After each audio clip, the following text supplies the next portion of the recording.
That's 4, and that's it. Coming from the bat of Tawhid Hridoy, thanking the heavens. BPL এ চিটাগং কিংসকে উড়িয়ে টানা দ্বিতীয়বারের মতো ফাইনালে ফরচুন বরিশাল। মিরপুরে ব্যর্থ আন্দ্রে রাসেল, টিম ডেভিড রংপুরকে বিদায় করে কোয়ালিফায়ারে খুলনা। মন্ত্রণালয়ের চাপে ক্রিকেটারদের পারিশ্রমিকের কিছু অংশ বুঝিয়ে দিল দুর্বার রাজশাহী। কোনো অর্থ না পেয়ে হোটেলে অনিশ্চয়তায় 3 বিদেশি ক্রিকেটার, আইনগত ব্যবস্থার হুটহাট বিদেশি ক্রিকেটার এনে নকআউট পর্বে খেলানো আদর্শ উদাহরণ নয়।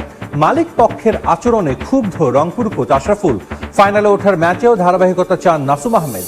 বিপিএল এর ফিক্সিং ইস্যুতে নড়ে চড়ে বসেছে বিসিবি। সাবেক বিচারপতি মির্জা হোসেন হায়দারকে প্রধান করে স্বাধীন তদন্ত কমিটি গঠন বোর্ডের। এবং নারী ফুটবলারদের সংকটের মুহূর্তে সমাধানে এগিয়ে এলেন বিকেএসপির মহাপরিচালক। ঋতুপর্ণদের শৃঙ্খলা বজায় রাখার আহ্বান। বাকি 11 ফুটবলের সাক্ষাৎকার নিল তদন্ত কমিটি। বিপিএল এর খবর, চিটাগং কিংসকে উড়িয়ে টানা দ্বিতীয়বারের মতো ফাইনালে জায়গা করে নিল ফরচুন বরিশাল। অভিষিক্ত মোহাম্মদ আলীর ক্যারিয়ার সেরা বোলিংয়ে 149 রান করে চিটাগং। জবাবে তাওহিদ হৃদয়ের 50-তে 9 উইকেট হাতে রেখে ফাইনালের মঞ্চে পা রাখে তামিম ইকবালের দল। ম্যাচ সেরা হয়েছেন বরিশালের পেসার মোহাম্মদ আলী।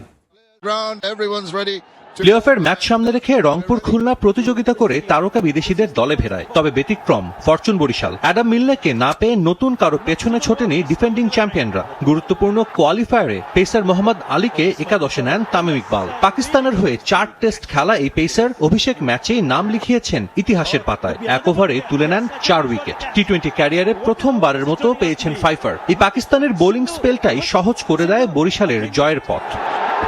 মিরপুর 5ম উইকেটে এই জুটি থেকে আসে 77 রান। অবশেষে রিশাদ ভাঙেন এই জুটি। ইমন 36 রানে ফিরে গেলেও 50 তুলে নেন শামীম পাটোয়ারি। কিন্তু এরপর তাকে আর কেউই সঙ্গ দিতে পারেননি। ম্যাচের 19তম ওভারে একে একে 4 উইকেট তুলে নিয়ে রেকর্ডের পাতায় নাম লেখান মোহাম্মদ আলী। শেষ পর্যন্ত 149 রান তোলে চিটাগং কিংস। জবাবে তামিম হৃদয় কিছুটা দেখে শুনে শুরু করেন। কোনো উইকেট না হারিয়ে পাওয়ার প্লে থেকে 40 রান পায় ফরচুন বরিশাল। চলতে বিপিএল এ রাতের ম্যাচে 150-র কম রান করে সেটা কোনো দলই ডিফেন্ড করতে পারেনি। ব্যতিক্রম কিছু করতে পারেনি চিটাগং কিংসও। অবশ্য ফাইনালের আগে বরিশালের জন্য সবচেয়ে স্বস্তির খবর হয়তো তাওহিদ হৃদয়ের রানে ফেরা। 9-4 ও 2 ছক্কায় 56 বলে 82 রান আসে হৃদয়ের ব্যাট থেকে। দাউদ মালান অপরাজিত থাকেন 34 রানে। শেষ 4 আসরে নিজেদের তৃতীয় ফাইনাল নিশ্চিত করে ফরচুন বরিশাল। এর আগে রংপুরকে বিদায় করে দ্বিতীয় কোয়ালিফায়ার নিশ্চিত করেছে খুলনা টাইগার্স। গ্রুপ পর্বে টানা 4 ম্যাচ হারা রাইডার্স এলিমিনেটরেও হেরেছে 9 উইকেটে। টস জিতে ব্যাট করতে নেমে সব উইকেট হারিয়ে 85 রানে সংগ্রহ পায় রংপুর। জবাবে 9 ওভার 4 বল হাতে রেখে জয় তুলে নেয় খুলনা। বিপিএল প্লে অফের ইতিহাসে সর্বনিম্ন রানের লজ্জার রেকর্ড এখন রংপুর রাইডার্সের দখলে। Shots of catch it and gone. They won't need the fielder. 1-7-4 না, কারো ফোন নাম্বারের শেষ 3 ডিজিট নয়। এই সংখ্যাগুলো রংপুরের দুর্ভাগ্যের নিদর্শন। দুপুর 1:30টার ম্যাচের আগে উড়ে আসা 3 বিদেশি জেমস ভিন্স, টিম ডেভিড এবং আন্দ্রে রাসেলের রান সংখ্যা। টানা 8 ম্যাচ জিতে সবার আগে প্লে অফ নিশ্চিত করা রাইডাররা বিদায় নিল সবার আগে। হারলো টানা 5 ম্যাচ। চেষ্টা করেও দলের মান বাঁচাতে পারলেন না নুরুল হাসান সোহান। তালহা জুবায়ের, মেহেদী মিরাজ কোচ ক্যাপ্টেন জুটির মাস্টার ক্লাসের সামনে উড়ে গেল রাইডারদের দম্ভ। মিরপুরে টস জিতে ফিল্ডিং করতে চাওয়াটাই ছিল স্বাভাবিক, কিন্তু কয়েন ভাগ্যে জিতেও এদিন নিজের ব্যাটারদের এগিয়ে দেন সোহান। হাই প্রোফাইল ব্যাটিং লাইন আপের উপর পূর্ণ আস্থা রেখেছিলেন অধিনায়ক, কিন্তু হলো উল্টো। ব্যাটারদের এই আসা যাওয়ার মিছিলে ধৈর্য হারান সোহান। 52 রানের 9ম ব্যাটার হিসেবে আউট হন তিনি। প্লে অফে এর চেয়ে কম রানে কোনো দল অল আউট হয়েছে কিনা সেই আলোচনা শুরু হয় মাঠে। কিন্তু এলিমিনেটর ম্যাচটা এত মেরমেরে হবে সেটা মনে হয় ক্রিকেট বিধাতাও চাননি। তাই তো শেষ ব্যাটার আকিফের উইলো থেকে আসে দারুণ এক ক্যামিও। 18 বলে 32 রান করে দলকে নিয়ে যান 85-তে। যদিও সর্বনিম্ন রানের লজ্জার রেকর্ড এড়াতে পারেননি তারা। তাও 2016 বিপিএল এর ঢাকার বিপক্ষে খুলনার করা 86-কে পেছনে ফেলে নিজেদের নাম সেখানে লিখল রংপুর রাইডার্স।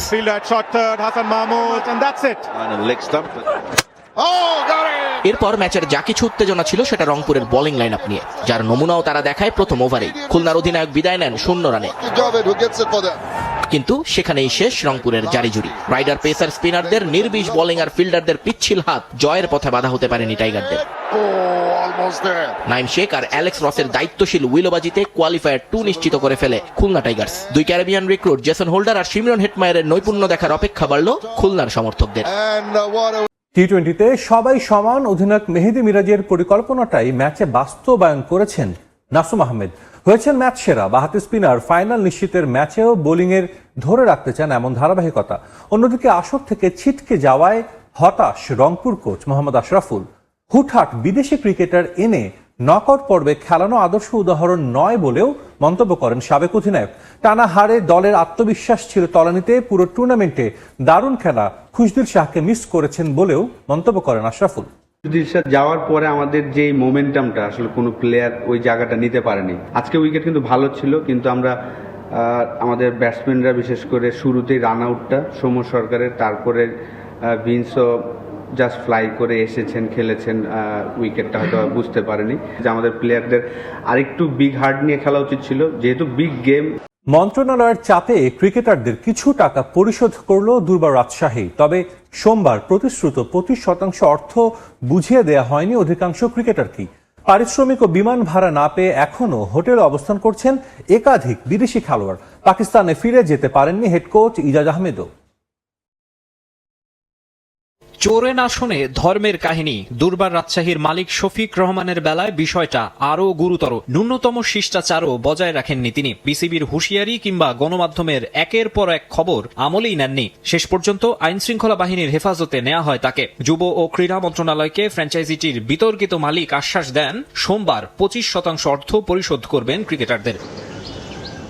কিন্তু কিসের কি? সরকার থেকে চাপের পর অর্থ দিলেও 3 ফেব্রুয়ারি প্রতিশ্রুত 25% পাননি অনেকেই। নাম প্রকাশে অনিচ্ছুক এক ক্রিকেটার জানান, বাকি অংশ পরিশোধের ব্যাপারে লিখিত আকারে দিলে সেই পেপারে সিগনেচার করে টাকা নিয়েছেন তারা।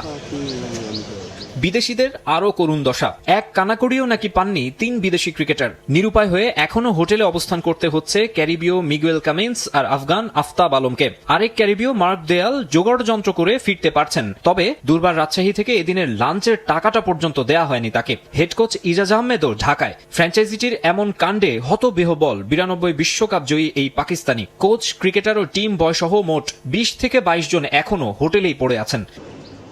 6 বিদেশি খেলোয়াড়ের মধ্যে লঙ্কান লাহিরু সামারাকুন নাকি নিজ খরচেই ফিরেছেন দেশে। অনেক বিপত্তির পর ফ্র্যাঞ্চাইজি থেকে বিমান টিকিট পেয়ে ফিরে গেছেন পাকিস্তানি মোহাম্মদ হারিস আর জিম্বাবুয়ান রায়ান বার্ল। একাধিকবার চেক বাউন্সের পর অবস্থা এমন দাঁড়ায় যে বিমানের ওই টিকিট আসল কিনা সেটা নিশ্চিত হতে খোঁজ খবরও নেন বার্ল। মন্ত্রণালয়ের আলটিমেটাম অনুযায়ী 10 ফেব্রুয়ারির মধ্যে ক্রিকেটারদের সম্পূর্ণ অর্থ পরিশোধের কথা রয়েছে। তবে এমন পরিস্থিতিতে এখনও যেন আস্থা রাখতে পারছেন না ক্রিকেটাররা।